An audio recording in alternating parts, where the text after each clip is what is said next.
नमस्कार मेरे प्रिय साधक एवं साधिकाओं। जैसा कि आप लोग थंबनेल देख के समझ ही गए होंगे कि आज हम आपको बीज अक्षर जो होता है उसका उच्चारण करने से, बीज अक्षर का जो मंत्र होता है उसका जाप करने से क्या आपको फ़ायदे होने वाले हैं और इनके जो मंत्र हैं, बाबा हनुमान के जो मंत्र हैं, बीजाक्षरी मंत्र हैं, इनके जाप से क्या आप जो है त्रिकाल ज्ञान की जानकारी हासिल कर सकते हैं, इसके विषय में हम चर्चा करेंगे। और इनके जो मंत्र हैं बाबा हनुमान जी के, इनकी उपासना करने से आप धाम गद्दी किस प्रकार से लगाते हैं और आपको किस प्रकार से इसकी जानकारी प्राप्त होगी, इसके विषय में हम आपको जानकारी देंगे। तो सबसे पहले अगर आप हमारे चैनल पर नए आए हैं तो प्लीज़ चैनल को सब्सक्राइब करिएगा और बेल आइकन को प्रेस करना कतई ना भूलिएगा, ताकि हमारे जो जानकारी वाले वीडियो हैं ये आपको कंटिन्यू मिलते रहें।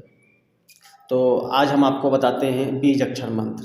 बीज अक्षर मंत्र में जैसे हंग होता है, हंग हनुमान जी का जो मंत्र होता है, ये अगर आप किसी मंत्र में लगा हुआ है तो इससे क्या होता है कि आपकी जो भगवान जो हनुमान हैं, बाबा हनुमान हैं, इनकी जो कृपा है वो आपको प्राप्त होती है, इनका जो तत्व है वो प्राप्त होता है। और जहाँ पे आपको हनुमान जी की कृपा आपको प्राप्त हो जाती है वहाँ फिर आपको किसी प्रकार की कोई दिक्कत नहीं होती है। अगर आप गद्दी चलाते हैं, धाम चलाते हैं, तो आप बहुत ही आसानी से चला सकते हैं। और बहुत से ऐसे साधक हैं जो शाबर मंत्र करते हैं, जो हनुमान जी के शाबर मंत्र हैं, तो उनमें क्या होता है, ज़्यादातर वो जो मंत्र हैं वो कार्य सिद्धि के मंत्र हैं। आप उन मंत्रों का जो प्रयोग करते हैं तो कार्य सिद्धि होती है, जिनमें आपने सबसे ज़्यादा कवच देखे होंगे। जो आप मंत्रों का जाप करते हैं उसमें हनुमान जी के कवच हैं, हनुमान जी का जंजीरा है, और हनुमान जी के जो मंत्र हैं वो वशीकरण में भी प्रयोग होते हैं। शायद इसमें से बहुत से साधक हैं जो जानते होंगे और बहुत से साधक ऐसे हैं जो ना जानते होंगे। हनुमान जी के मंत्र वशीकरण में भी अच्छा कार्य करते हैं। और जो वीर हनुमान सिद्धि होती है, इसको जब आप धारण करते हैं तो आप अगर खेल कूद में या पहलवानी अखाड़े में जाते हैं तब भी आपको बल मिलता है। और बहुत सारे बंधन क्रियाएं हनुमान जी के मंत्र से होती हैं। तो ज़्यादातर जो मंत्र होते हैं ये शाबर होते हैं, लेकिन अगर आपको त्रिकाल ज्ञान की प्राप्त करनी है तो उसमें बीजाक्षरी मंत्र का प्रयोग करना है। बीजाक्षरी जो मंत्र होते हैं उनमें बीज लगा होता है और ज़्यादातर मंत्रों में हंग का प्रयोग होता है।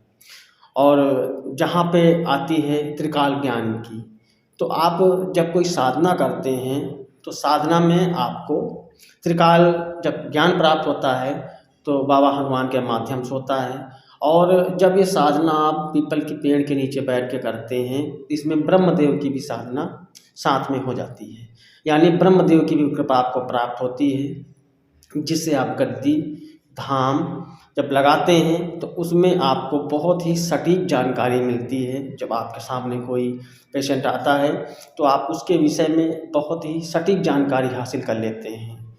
तो आप अगर साधना करना चाहते हैं, बाबा हनुमान की साधना करना चाहते हैं, तो आपको पहली बात सर्वप्रथम आपको ध्यान रखना है कि आप सात्विक भोजन करें, ब्रह्मचर्य से रहें।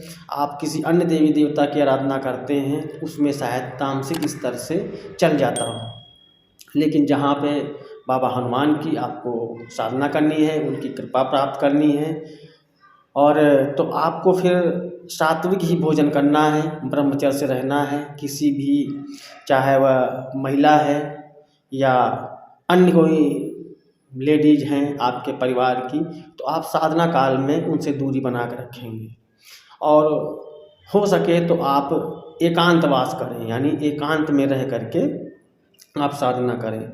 और जब आपकी साधना आपकी पूर्ण हो जाती है, 21 दिन की साधना है, कोई 11 दिन की साधना है, कोई 40 दिन की साधना है, यानी कि जो साधना है इसका जो विधान है वो अलग अलग है। अगर आप घर पे रह के साधना करते हैं उसका थोड़ा अलग विधान होता है। अगर आप पीपल के पेड़ के नीचे बैठ के करते हैं यानी जंगल में करते हैं, उसका अलग विधान है। ये साधना मंदिर में भी की जाती है, तो आप अगर चाहें तो ये साधना मंदिर में भी कर सकते हैं।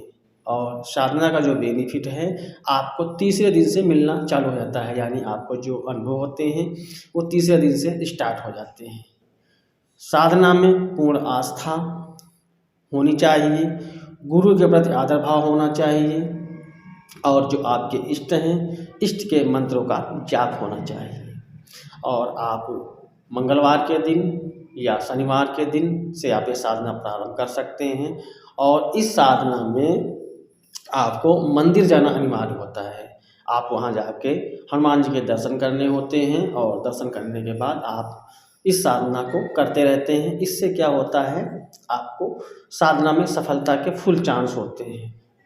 और कभी कभी ऐसा होता है साधना फलीभूत होते होते रुक जाती है। ऐसा क्यों होता है? ऐसा इसलिए होता है कि आप साधना कर रहे हैं, पूरी मेहनत से कर रहे हैं, पूरी ईमानदारी से कर रहे हैं। साधना के अंतिम टाइम में आपने कोई ऐसा भोजन जो तामसिक है आपने ग्रहण कर लिया, या आपने अपने ब्रह्मचर्य को तोड़ दिया, ऐसी लोग भूल कर देते हैं।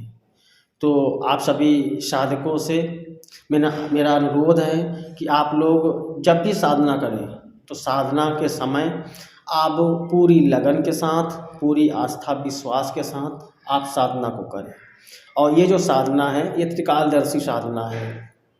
तो जिस किसी साधक को साधना करनी है वह यह साधना कर सकता है। और ये साधना जो है कोई भी महिला, कोई भी पुरुष साधक या साधिका कर सकते हैं। इसमें किसी प्रकार का कोई बाउंडेशन नहीं है, क्योंकि 21 दिन की साधना होने के कारण, 11 दिन की साधना होने के कारण ये जो साधना है ये महिला साधक एवं पुरुष साधक कोई भी कर सकता है।